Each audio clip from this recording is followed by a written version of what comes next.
Good afternoon, everyone. Thank you all for joining us today for this exclusive webinar with Queen Mary University of London, Malta campus. Today's webinar will go on for 1 hour. In the first half, we will discuss about the university, and then we will move on to the Q&A session where we will be answering your questions. So today we have Miss Chanel and Miss Elaine from the university itself, and over to you now. Thank you, Zara and Dr. Kadri, for this opportunity. I am Elaine. I am the admissions marketing and student recruitment manager at Queen Mary Malta campus. With me today, I have Chanel and Paula. So, Chanel, over to you. Hi everyone, my name is Chanel. I work with Elaine in admissions at the Malta campus. Looking very much forward to speaking with you all today about our program. Now over to Paula. Hello, hi, I'm Paula. I'm currently in year 4 here in Malta. Thank you very much. So we are going to start with a presentation about the program that we offer at the Malta campus. So for those of you who do not know, the Malta campus, Malta is a group of islands. It's in the middle of the Mediterranean. And the campus is in Gozo, which is the second largest island. It's in the middle of Gozo in the capital city of Victoria. So many people sort of ask us, and I think this is the first questions that we get asked, is why did Queen Mary open a campus in Gozo and in Malta? Well, for those of you who do not know, Malta was a British colony for a long time, and that influence is still felt in many sort of aspects of our life. One of them is our language. So we have two national languages. We have Maltese, which for any Arab speakers out there, it's very similar to Arabic. So it's a Semitic language, but then with English and Italian and French influences thrown in as well. And we write in Latin script, but we also have English as our national language. So the island is bilingual and the course is taught in English as well. And another area where the influence is felt as well as our healthcare system. So our healthcare system is built on the British system, and it's very similar. So when our students graduate and they go to the work in the UK, they don't find any problem sort of with transferring from one healthcare system to the other. And moreover, it's also a system which is excellent. It was ranked fifth in the world by whom? And now I'm going to talk a bit about the course structure and sort of what you expect to study over the next 5 years if you study with us. So if the program here is identical, the curriculum is identical to that taught in the London campus. It's in fact, our students do the same assessments at the same time as the London students. And sort of it's identified by the following criteria. One of them is that you have clinical experience from the start, and I'll talk a bit more in detail in a later slide, sort of how you get that in years 1 and 2.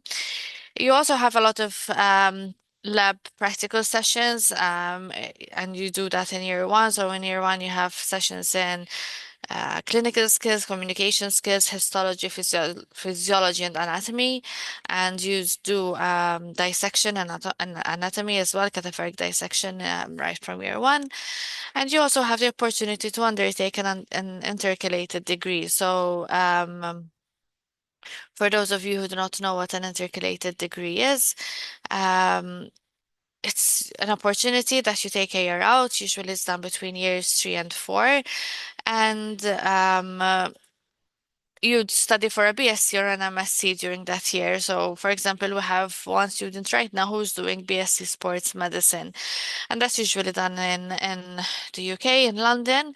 And then when you graduate with both the MBBS and with BSc or MSc that you studied for. So if you look at the picture on the left is what we call our spiral curriculum. And it's a spiral because you're always moving from the generals into the specifics. So there are three phases, as you can see from the picture. And the first phase is years 1 and 2. And in years 1 and 2, you're mostly on campus and it's mostly lecture based. So how the program is taught during those 2 years is via a series of system-based modules. So you start, for example, with 9 weeks of fundamentals of medicine so that everybody settles in and everybody's on the same page. And then you start moving through those modules. And there are modules like cardiorespiratory, locomotion, so on and so forth. In the second year, so in the first year, you're studying about the system. So let's take cardiorespiratory as as an example. So you'd be studying the heart, you're studying the system. And the second year, you're revisiting the same modules, but you're studying the system and disease. So you do CR again, but this time you're looking at the systems and disease. That is, for example, you'd be looking at cardiac arrests. Just a small example. You also have medicine and society, MATSOC in short, and this is where you get your placements and your patient contact. So in the first year, you have sessions with GPs. And they're mostly online. And then in the second year, you're doing placements into hospitals. You're doing placements with allied health professionals at Gozo General Hospital, which is just across the road here. And then you're also doing placements at the geriatric facility in Malta. And there you're attached to a doctor and the wider health team. Taking care of all their patients, and sort of that's for you to get an idea. That's not just doctors and nurses, but there are nutritionists, there are physiotherapists, there's sort of many professionals who are looking after the patients as well. And then you also get to do student selected components, which are SSCs in short. And you can see SSC sort of as your option to take the course along the route that you want. So there's a long list of SSCs that you can choose from, like histology, you can do dissection.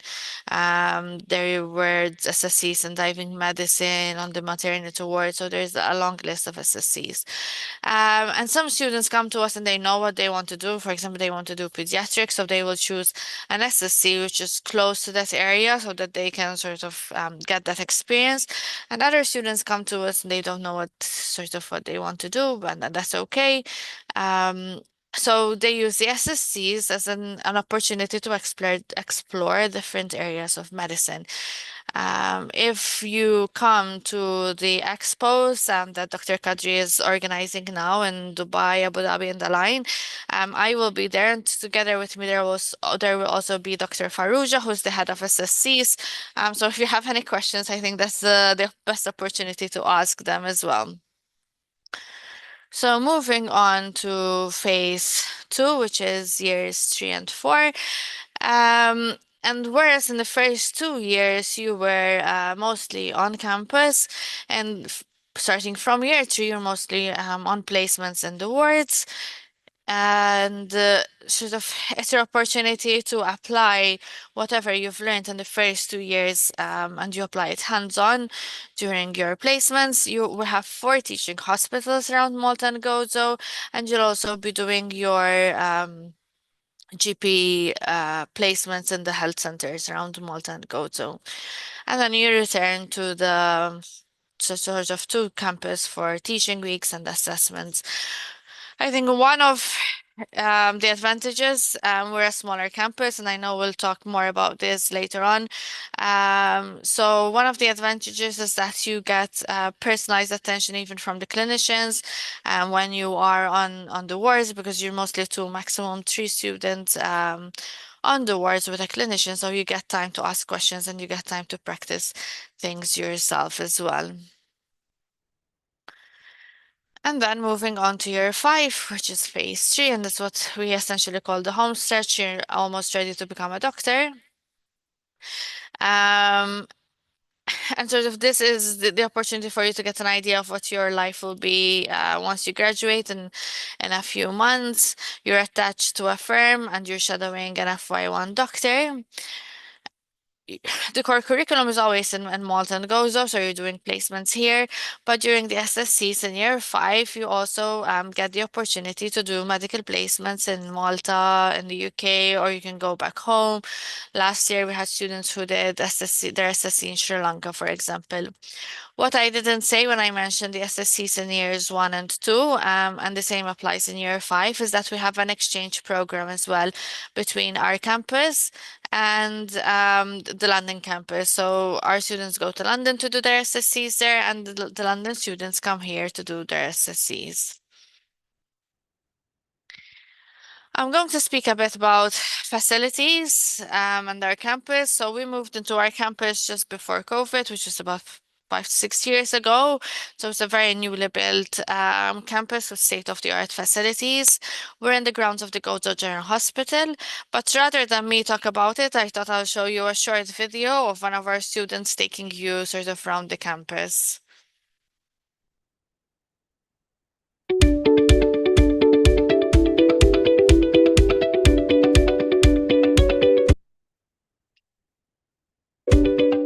Hello, my name is Krish Patel, a second-year medical student at Queen Mary, University of London, Malta campus, and today I'll be giving you all a tour of the state-of-the-art facilities we have on campus. So the campus is in the grounds of Gozo General Hospital. Behind me is the Anatomy Centre. Just across the road is the Gozo General Hospital, where we have our placements from year 1, and I'm just now walking into the entrance of the university.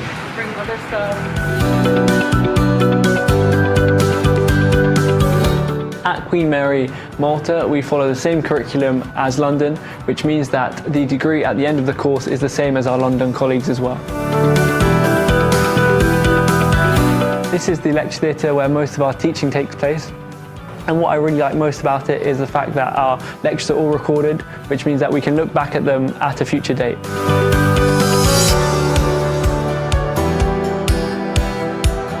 This is the clinical skill suite, which is set up as a proper hospital ward.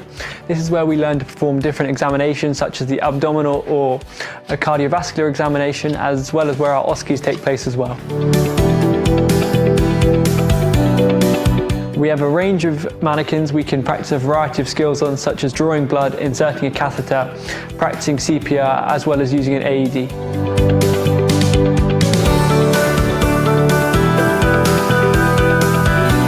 This is one of the 2 PC labs where you can come and do your work. What's really good about the PC lab is you don't have to bring your laptop, and also the fact that there are a wide variety of online resources, such as Oracle, which is an online question bank, and virtual primary care, where you can look at a range of consultations. This is also where the end-of-year exams take place as well.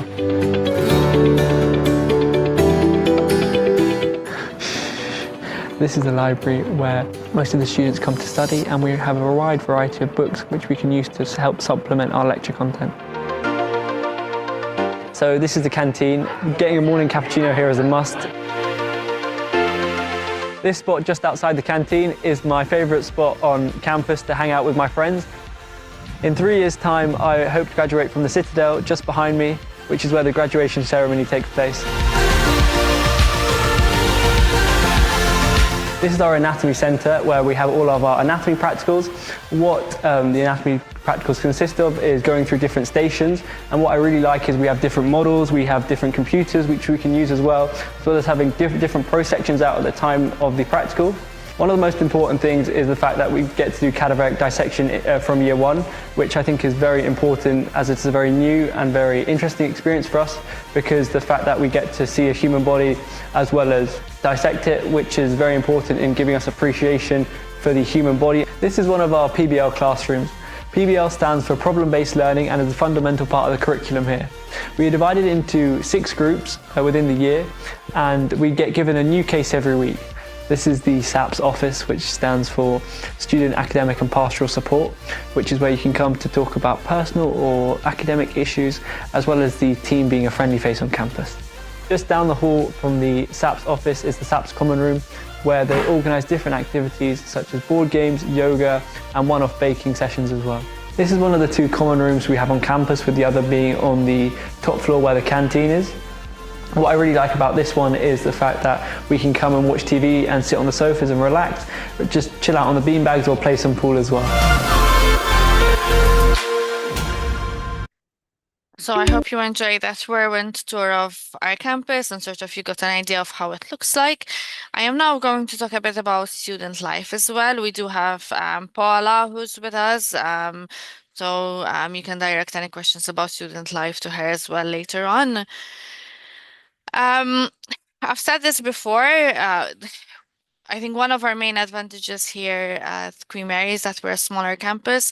So we aim to recruit between 70 to 80 students each year. And that means that the students here do form a tight-knit student community. You do not only know the students within your year, but the students in all years, essentially, and they do support each other a lot.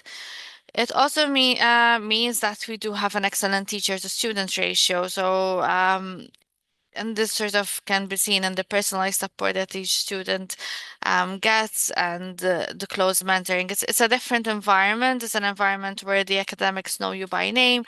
They know what works best for you. And so that works very well for our students. Malta as a country, it's very safe. It enjoys a very low level of crime. Gozo, especially, I have people in my road where I live still, who leave keys with their doors outside. So it's that safe. And when we're talking about the cost of living, it is very low when you compare it to UK and other European cities. So, for example, if we're looking at accommodation and you're sharing an apartment with two other students, a 3-bedroom, 2-bathroom, you'd expect to pay about 300 to 400 euro a month, which is about 1,600 dirham. And then if you're looking at costs, I would say with 600 euro a month, you'd be living very, very comfortably, and it includes everything, food costs, going out, utilities, everything. Even though hey, we're small, so I mean, if you saw the map at the beginning, you can see we're quite small. I think we do have a lot to offer. Obviously, we're surrounded by the sea, so it's one of like if you're looking at water sports, obviously they're a big hit. We're one of Europe's top diving destinations. If you're into history, we do have a lot of history because the islands were occupied by various people over the years and they all left their mark. If you're looking at the third picture, that's Gigantia temples. They're the oldest freestanding structure in the world and they're UNESCO heritage sites. They're in Gozo. Gozo has a good nightlife, but many prefer just to cross the over to Malta, which is a 25-minute ferry ride away. And there you'll find many clubs and many bars as well. If you're into culture, we do have, I think there's always a concert or a festa, something going on. Now in February, we'll have the Carnival, for example, which is a big hit, I think, for our students as well. It's very different. And if you're into sports, there are many gyms very close to the campus, so within walking distance of the campus, which offer student discounts. And Gozo itself has just opened a new like sports complex with an Olympic-sized indoor pool and paddle courts, tennis courts, and lots of facilities as well. We also have our own student and self-discount scheme. We have an app for that as well. I'm very proud of it. So we have over, I think, 80, 90 vendors now, and they offer discounts from 30% up to 10%. And there are like restaurants, spas, hotels, activities like kayaking. So there's something for everybody. Although the campus is small itself, we're a very diverse campus. So currently we have 56 nationalities from the 6 continents across our student body. And we have a healthy mix of students who have just finished high school and students who did their first degree or did some work experience as well before and then coming here to join us. We do have our student union as well, which is called BLSA Malta. It is a student-led organization and sort of it ensures that every student has an optimal student experience while studying here. They organize a lot of events as well. So they organize Freshers Week, for example, when our students join us. This year they did I don't know, their events range from sip and paint to a boat party, beach party, pool party. So they do a lot of events. They do Christmas there, so there's always something going on. But there's also many student societies as well here. And this is just a glimpse of the student societies we have. We have many more now, and each student society organizes their own events as well. So I'm going to hand you over to Chanel, who's going to talk about the application process, deadlines, and so on. Thanks, Elaine. So to be eligible for the Malta MBBS program, we look at a few documents. So namely, the UCAT is very important. For September 2026 entry, we look for 1760, and we do not accept SJT Band 4.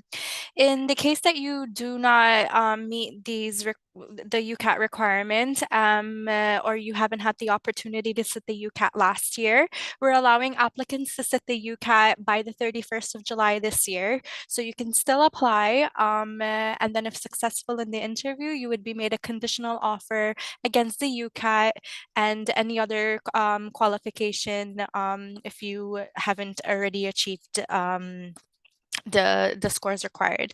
And then in addition to the UCAT, we also ask that the students are 18 by the start of the course. So the course starts in September. In the case you're like turning 18 a week or so after the course commencement date, we are flexible up to a certain date. It's just you're not able to enroll until you turn 18 or attend campus or any lessons. So we would reach out to you depending on your date of birth to confirm if you can start in either this year or the following year. If you're turning 18, just to give you an idea, if you're turning 18 from mid-October onwards, you would be required to defer. You can still apply for during this intake, but then be made a deferred entrance offer. But again, the admissions team will be in touch with you to let you know what your options are. And then for academic qualifications, we accept a range of qualifications, but our most popular ones that we do receive are A levels, the IB, and the CBSC or ISC. So for anyone applying with the A levels, we look for 3 A's, 2 sciences, of which one needs to be biology or chemistry, a second science subject, and then the third subject could be any subject of your choice. For IB, we look for 34 points overall with 665 in the higher level subjects. Similar to the A levels, biology or chemistry must be included and a second science subject, and the third subject could be any subject of your choice. And then for CBSC, Central Boards and West Bengal Board, we look for, we actually look at 2 transcripts. So your standard 12 and your standard 10. So in standard 10, we look for 80% overall in biology, chemistry, English, and math. And in standard 12, we look at 85% overall in both biology and chemistry. To supplement the academic qualifications, we also look at the English language. Usually we get GCSEs or IELTS, but again, we do accept a range of qualifications. For IELTS, the overall score required is a 7, which must be taken within 2 years. And for GCSE, the score required is either a 5 or a C. Okay, so we are still accepting applications for September 26th entry, and the first application deadline is approaching on the 27th of February. We encourage you to apply as early as possible. Our interviews have already commenced, and following an interview, you would receive the decision within 2 weeks from your interview date. We do not form a part of UCAS, so we're a direct, you would apply directly with Cadre on your behalf. So we also do not take any of your UCAS options. So this is an additional option for you in addition to your UCAS applications if you have already applied for UCAS. Similar to UCAS, we look for a personal statement, a reference letter, your UCAT score sheet if you have already sat the UCAT, and any academic transcripts and predicted grades achieved to date.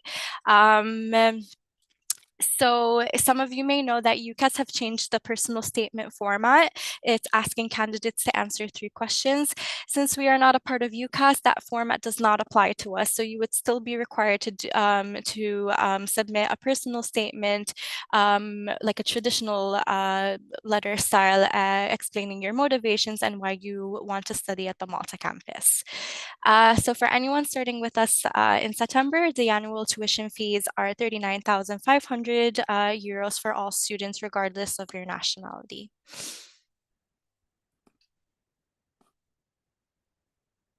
So fast forward to 5 years, you would then graduate with a GMC recognized MBBS degree from Queen Mary University of London. We ask that you check the degree is accepted in the country that you wish to practice in. It would be the student's responsibility to check that they have the right to live and work in the country of their choice following graduation. So I'm just gonna quickly recap our presentation. So again, we are outside of UCAS, so we do not take any of your UCAS options. And we do not accept the personal statement format that UCAS is currently accepting. You would need to do a traditional personal statement for us. We're offering the same curriculum as the London campus. However, our campus is fully international, so that means we're a much more smaller cohort, which as an advantage is more personalized support for you. In the past 4 years, we've had a 100% pass rate. You would graduate with a GMC accredited degree, and we're also cheaper than studying in the UK. So our tuition fees are lower than what they charge in London for international students. And last but not least, we do offer 300 days of sunshine. So that is an extra perk that you don't really get offered in London, do you?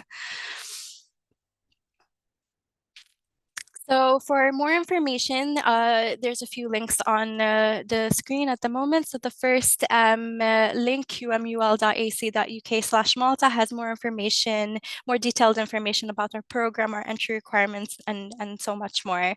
Study Medicine Malta is a student content hub. So you'll find student vlogs, you'll find articles from professors and current lecturers as well. So it's dedicated to student life, location, and the learning. Last but not least, the last link, the Joom.ag link, is our online interactive perspectives, which has more information about our program.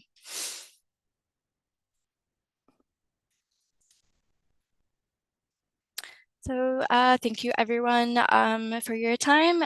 We are able to start with the Q&A. Right. Thank you very much, Ms. Chanel and Ms. Lane, for the very detailed presentation. So we'll move on to the Q&A session, students, now. Or is there anything, Paula, you'd like to share with us about the student life or your experience with us? I think they pretty much covered most of it. So it's very different from London in terms of weather, which I think is a big thing coming from Dubai, because I also live in Dubai. So I really appreciate that it's not as cold. In terms of student life, it's such a nice community because it's a smaller campus, so all our lecturers know us as well. Um, and the curriculum is also really good because we get early clinical exposure. So from year one, like I already got like placement in the hospital. Like we got given the opportunity, so it was really nice. All right, thank you, Paula. So we'll move on to the Q&A session now. Students, you can type your questions. There should be a Q&A button at the center bottom of your screen. Let's move on to the first question. SJT band 3 is equivalent to 1760 points, correct? No, so the SJT band is in addition to the overall score that you get in the UK. So for the overall score required for 2026 entry is 1760, but then you would need to score, you would need to achieve an SJT band of 1, 2, or 3. So that's in addition to the overall score. We do not accept 4. All right. Next question is, how would a student practice in England and Malta after graduation as a non-EU resident? So that's done through the foundation programs. For the UK, we do the MLA, which is the exam required for to practice in the UK as part of your end of year examinations. So no further examinations are required, and then you obviously need to apply for the UK FPO. For Malta, we do recommend that you have medical Maltese, which the university offers from year one. It's not mandatory, but it is. We do sort of advise students to take it, and then you'll apply for the Malta Foundation program, and the student office will sort of prepare you for both the UK FPO applications and the Malta Foundation program application, starting in year 4. All right. There's a question if the students are allowed to practice on cadavers. Yes, there is cadaveric dissection, and they do start from year 1. All right. Next question is, since it is a GMC accredited degree, can the students apply the in the UK for specialization without going through further examinations? So as I've said before, to do your foundation year program, you don't need to do any further examinations if you're going to work in the UK. And then you apply for specialization after you finish your foundation year program. So you need to finish FY1 and FY2, and then you can apply for specialization. Sort of that's the British healthcare system, and it is the Maltese healthcare system as well. So they follow the same model. All right. Before we move on to the next question, I'd also like to include that Miss Elaine and her colleague would be visiting the Global Education Expo in Dubai, Al Ain, and Abu Dhabi. So if anybody would like to meet and discuss more, this is the registration link, which I have shared in the chat box. So yeah, it's hosted in 3 cities, and we'll get back to our questions now. Question by Basma. So is the internship included in the 5-year program? So I think by internship, I think they're referring to the foundation program, right? So how the program is divided here, you do 5 years of medical school, and that's sort of the British system. And then you do your internship. You'd be a doctor already, so you'd be a working doctor, and that's how you do. That's what we call the foundation program. So the foundation program is not part of the sort of, you'd not be part of the university anymore, but you'd be a doctor and you'd be getting paid and working as a doctor. All right. Okay. Are the students required to know any Maltese language prior to starting the program? No, the course is taught in English. I think maybe Paula sort of now she's doing placements as well. So sort of you don't know any Maltese, Paula, so if you can sort of comment on how you find it. So for the first 2 years, the course is fully in English, so I really didn't need to know Maltese. But for placement, so year 3 onwards, we have since in Malta mostly everyone speaks in English. So if we get placements where like the doctor can tell that the patient is comfortable speaking in English, he usually asks if it's okay that we do the consultation in English. If not, if it's in Maltese, then the doctor tries to translate as much as possible. And it's also very similar to Arabic. So a lot of my Arab friends understand the consultation.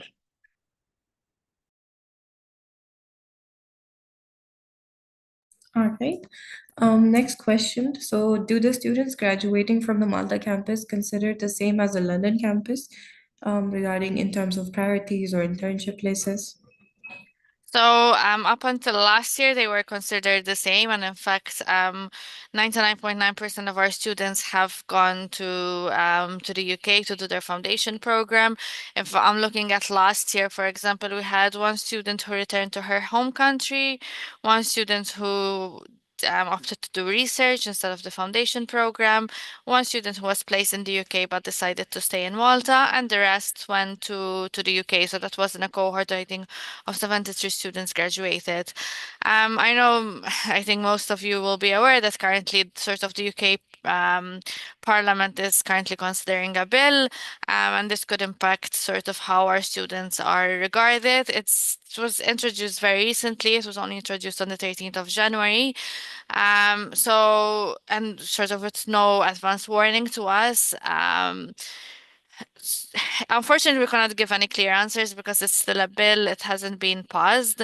But our senior management has been in active discussion ever since it got introduced, sort of with various stakeholders, and that includes the UK and Maltese government bodies, legal representatives, and other relevant organizations, to make sure that the status of Malta graduates is appreciated, sort of when planning for future employment. As I said, we cannot give any definite answers because everything is still in motion, and we're asking people to be patient, and we'll be updating our website with further information, relevant information accordingly. All right. Next question is, if a student's predicted grades are matching the entry criteria, but later they're not getting the actual grades, is the offer still valid? So this is when your application is then reassessed. It depends on what your achieved grades are as well as your application. It would be your application wouldn't be rejected straight off the bat. We would still relook at your application and try to be flexible if we can. Right. Can the students get post-graduation work permit after graduating? So that depends on the regulations, sort of at that time. I don't know if they're referring to the UK or to Malta. So far, all of our students who applied to the UK FPO program have managed to be successful. The student who stayed in Malta was successful as well. But that's why we always say you have to check that you have the right to work and live in that country, and sort of it's the student's responsibility, because obviously every case is different. All right. There's a question. A student noticed that it's a motivational interview. So is it like MMI interviews? It's a panel-based interview. It'll be held online via Teams. What we're currently doing right now, with the interview invite, you get an ethical scenario, which you should read, since you'll be asked questions about it during the interview. You'll also be asked other general competency questions, but no, it's not an MMI. All right. Next question is about the monthly living cost. So could you share an approximate value as well? Paula, do you want to let us know how much, like for example, how much do you spend on rent? How much do you Yeah. spend on average in a month? So I think you mentioned it actually. You said 600 you'll be comfortable like without rent. But right now I think I live with two other people, so we have a four-bedroom, four baths, and we pay 1,200. So we pay 400 each. And it's like a big room and it's 5 minutes away from university. So we pay 400 each. And then I would say like living costs max, like maximum, including going out and eating out, would be lower realistically. Like if you don't go out a lot, if you don't take the ferry a lot as well, it can be a bit lower. Thank you, Paula. All right. Question by Jesse. So which is more valued for the application approval? Is it the high school expected grades or the UCAT and the band? So I would say they're both equal when it comes to assessing your application. However, if you don't have the UCAT at the time of application submission, we do proceed with your application using your high school scores. But again, you would receive a conditional offer on the basis of the UCAT. So they're both as equally important when applying. And I think adding to what Chanel is saying, the interview is equally as important, and that's what many people sort of don't realize. Because once you meet the minimum entry requirements, you'd be put forward to interview, and then offers are made based on how you do in the interview. So the interview is equally as important. All right. On the degree certificate, does it mention which campus the student is graduating from? So the degree is the same as the London campus, but the transcript currently mentions that it's on the Malta campus. Okay. There's a question. So after getting the unconditional offer by submitting the required grades in grade 12, and if the UCAT score is less than the required one, and if they submit by July last, what would happen to the offer? And what about the deposit paid? If you do not meet your offer conditions, if you do not meet the UCAT score required, unfortunately, we would be unable to proceed with your application. If you have already paid the deposit, it would be refunded. So if you do not meet the offer conditions, your deposit is refundable. All right. What would the tuition fee payment look like, or when should it be paid by latest? So offer holders will receive a detailed information with all the deadlines. Just to plan ahead, at least 50% will be due by September.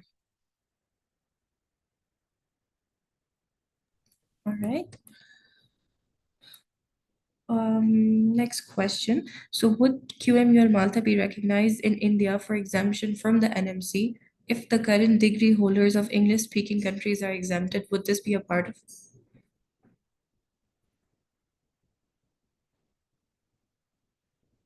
As far as I know, our graduates would need to have to take the NMC, sorry. All right. So I can see we've answered all the open questions as of now. Students, if there's anything else, feel free to answer or feel free to ask. And I'm also going to be dropping our contact details in the chat box for those of you whose answers were, or if you'd like to know about anything else as well. So I'll just drop our contact details in the chat box too.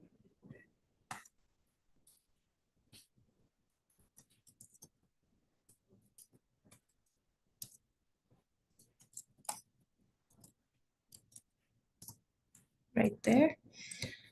And if there are no open questions, then I think this is where we can wrap up the session. And thank you very much, everybody, for joining, including Ms. Chanel, Paula, and Ms. Elaine. Thank you. Zara, I don't know, but there's another question in the Let's take that. Let's take the last Okay. question before Oh, ending sorry. it. So regarding the student exchange program, what are the conditions? Are the students being selected upon or upon scores? So in the SSC, you have to apply for the SSC exchange program, and sort of you have to. It's a very short application where you have to state sort of why you should be the one considered, and usually students are selected on the basis of that answer. All right, thank you, Ms. Elaine. So as I mentioned before, if there's anything else, students, please feel free to reach out to our office. We should be able to help you. And this is where we can wrap up the session. Thank you, everyone. Thank you. I look forward to seeing you in the UAE next month. Thank you, Elaine. Thank you, Chanel. Thank you, Paula. And thank you, everybody, you.